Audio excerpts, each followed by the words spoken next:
राधे राधे प्यारे भक्तों, इस संसार में कुछ भी स्थायी नहीं है।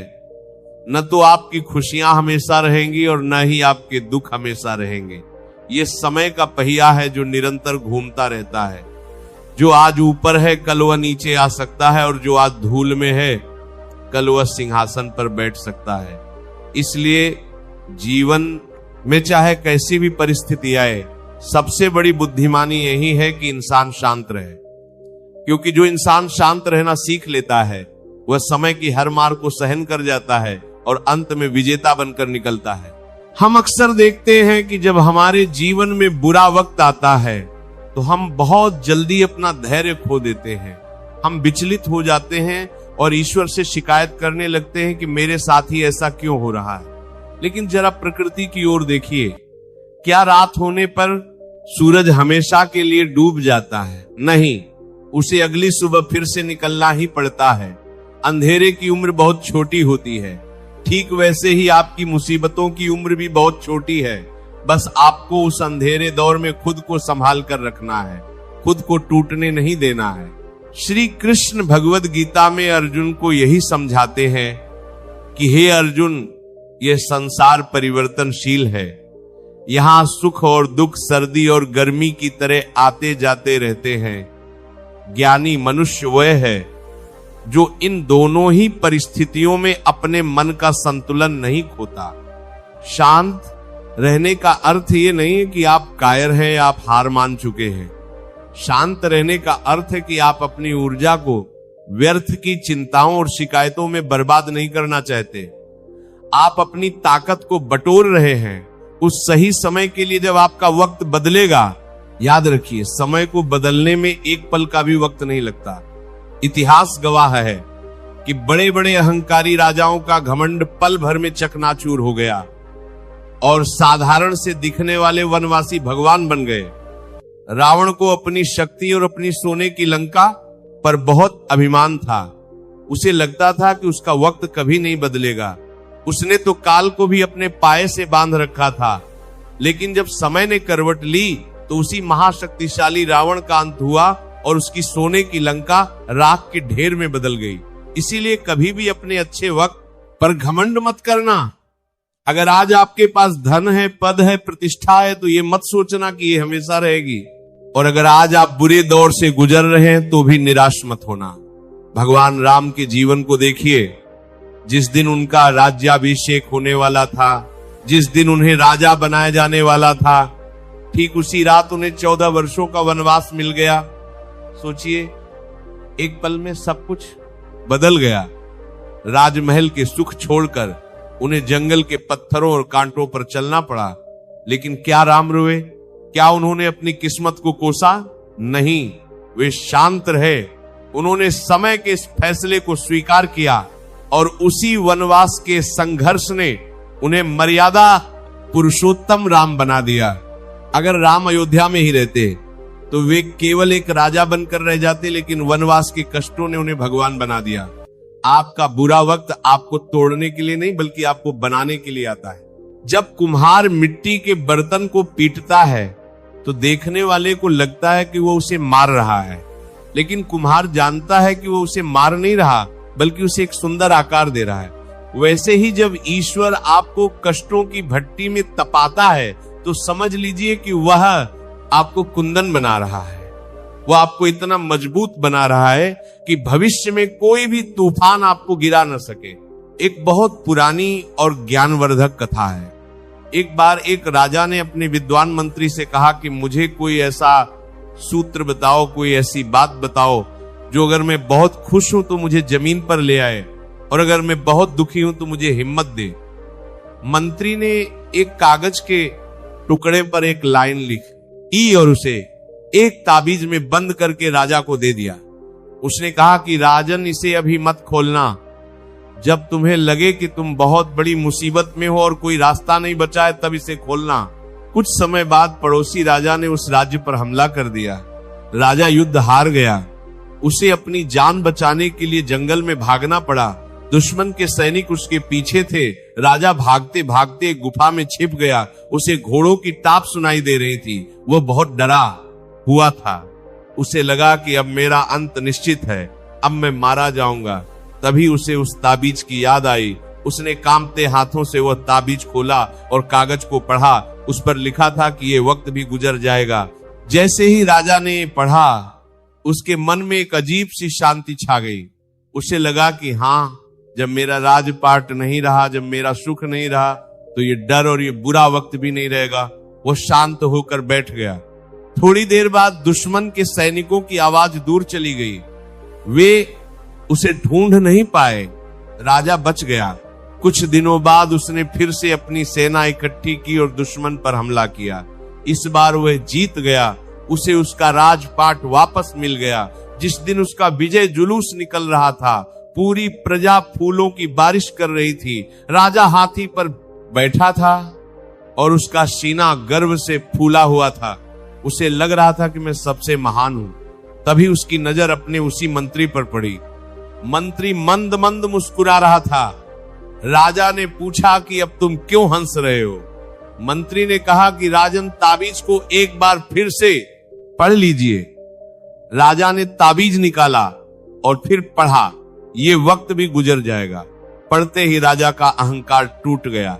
उसे समझ आ गया कि आज जो ये जीत है, ये जो जय जयकार है, ये भी हमेशा नहीं रहेगी। इसलिए घमंड करना व्यर्थ है। मेरे प्यारे भक्तों, ये छोटा सा वाक्य अपने जीवन में उतार लीजिए।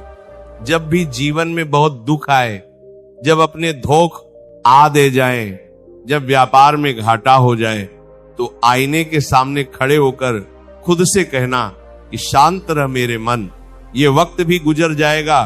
समय की एक आदत बहुत अच्छी है कि जैसा भी हो गुजर जाता है। ठहराव तो मृत्यु है, जीवन तो चलने का नाम है।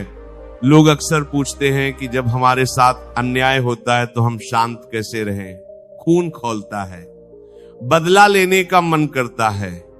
लेकिन याद रखिए, जब आप बदला लेने की सोचते हैं तो आप अपने घाव को और गहरा कर लेते हैं। लेकिन जब आप मामले को ईश्वर पर छोड़ देते हैं और शांत हो जाते हैं, तो ईश्वर उसका इंसाफ करते हैं। और ईश्वर का इंसाफ इतना सटीक होता है कि इंसान सोच भी नहीं सकता।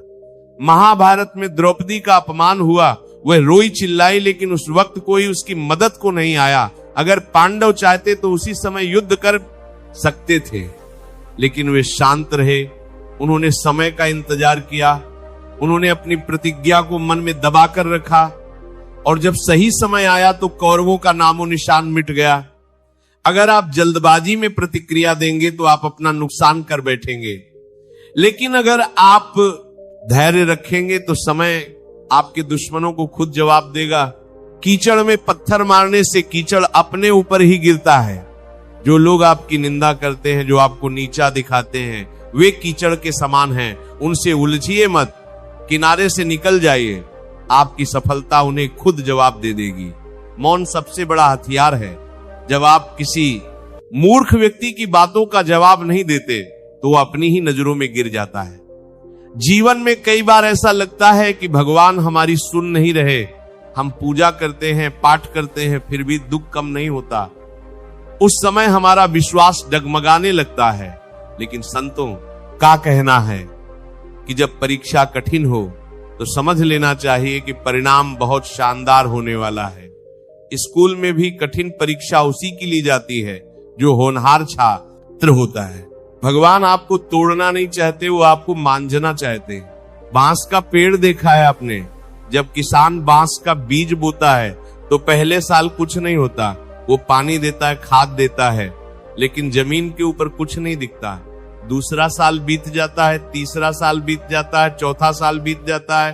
लोग किसान का मजाक उड़ाते हैं कि तू किस पर मेहनत कर रहा है, यहां तो कुछ उग ही नहीं रहा। लेकिन किसान शांत रहता है, वह अपना कर्म करता रहता है। और फिर 5वें साल में 6 हफ्तों के अंदर वह बांस का पेड़ 90 फीट ऊंचा हो जाता है। इन 4 सालों में वह बांस क्या कर रहा था? वह अपनी जड़ों को जमीन के इतना गहरा जमा रहा था कि जब वो 90 फीट ऊंचा हो तो हवा उसे गिरा ना सके। अगर वो पहले साल ही बढ़ जाता तो एक हवा के झोंके में गिर जाता। आपका संघर्ष भी आपकी जड़ें मजबूत कर रहा है। जिस दिन आपका वक्त बदलेगा उस दिन आपकी सफलता इतनी ऊंची होगी कि दुनिया देखती रह जाएगी। इसलिए लोगों की बातों पर ध्यान मत दो। लोग तो उगते सूरज को सलाम करते हैं। आज जो लोग आपका फोन नहीं उठाते, कल वही लोग आपके साथ फोटो खिंचवाने के लिए लाइन में लगेंगे। बस आप रुकना मत, चलते रहना। कछुए और खरगोश की कहानी तो सबने सुनी है। खरगोश को अपनी तेज चाल पर घमंड था और कछुआ अपनी धीमी चाल से शांत भाव से चलता रहा। अंत में जीत कछुए की हुई। जीवन की दौड़ में वह नहीं जीतता जो बहुत तेज भागता है, बल्कि वह जीतता है जो लगातार चलता है और कभी रुकता नहीं है। अपने मन को शांत रखने के लिए रोज थोड़ा समय एकांत में बिताएं, नाम जप करें। जब आप राधे राधे या हरे कृष्ण का जाप करते हैं तो मन की सारी बेचैनी खत्म हो जाती है। आपको अंदर से एक शक्ति महसूस होती है। आपको लगता है कि कोई है जो हर पल मेरे साथ चल रहा है, और जिसका सारथी स्वयं श्री कृष्ण हो, उसे किस बात का डर। आज के युवाओं में धैर्य की बहुत कमी है। उन्हें सब कुछ जल्दी चाहिए, जल्दी अमीर बनना है, जल्दी सफलता चाहिए, और इसी जल्दबाजी में वे गलत रास्ते चुन लेते हैं और अपना जीवन बर्बाद कर लेते हैं। याद रखिए, शॉर्टकट आपको मंजिल तक जल्दी पहुंचा सकता है, लेकिन वहां आप ज्यादा देर तक टिक नहीं पाएंगे। लेकिन जो रास्ता मेहनत और सब्र का होता है, वह आपको उस ऊंचाई पर ले जाता है जहां से कोई आपको गिरा नहीं सकता। एक बात हमेशा याद रखना कि हर रात के बाद सवेरा निश्चित है, पतझड़ के बाद बसंत निश्चित है, दुख के बाद सुख निश्चित है। यह सृष्टि का नियम है। आपका काम सिर्फ कर्म करना है। फल की चिंता उस ऊपर वाले पर छोड़ दो। वह अपने बंधुओं को कभी भूखा नहीं सोने देता। चींटी को भी कण और हाथी को भी मण वही देता है। तो क्या वो आपको भूल जाएगा?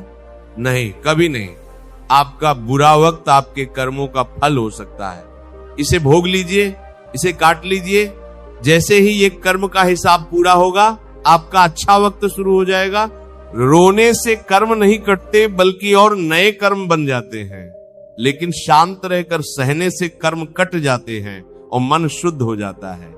जीवन एक दर्पण की तरह है। अगर आप इस पर मुस्कुराएंगे तो यह भी आप पर मुस्कुराएगा। अगर आप इस पर चिल्लाएंगे तो यह भी आप पर चिल्लाएगा।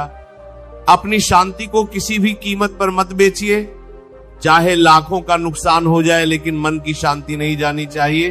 क्योंकि पैसा तो फिर कमाया जा सकता है, लेकिन खोया हुआ मानसिक संतुलन वापस लाना बहुत मुश्किल होता है। आप अकेले नहीं हैं।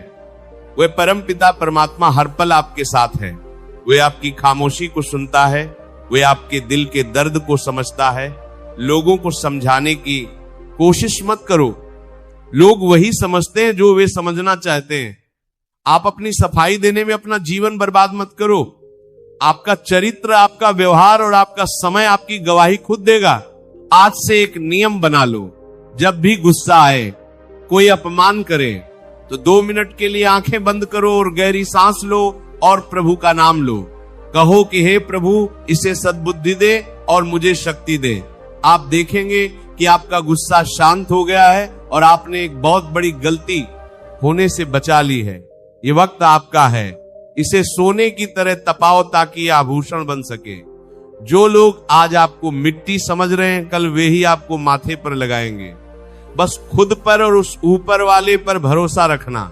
मुझे पूरा विश्वास है कि आज की इन बातों ने आपके अशांत मन को थोड़ी शांति जरूर दी होगी। आपने महसूस किया होगा कि आप बेवजह ही परेशान हो रहे थे।